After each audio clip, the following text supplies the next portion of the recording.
everybody. My name is Sayyid Tabit. My father name is Sayyid Ashraf.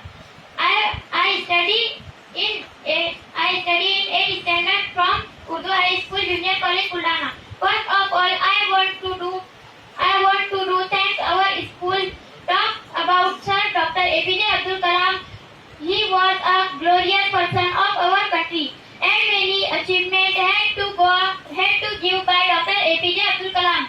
In brief, Dr. APJ Abdul Kalam sir, he was born in city Rameshwaram on 15th October 1931. Stayed in Tamil Nadu into a middle class family. Abdul Kalam sold newspaper and worked in his brother provisional shop to financially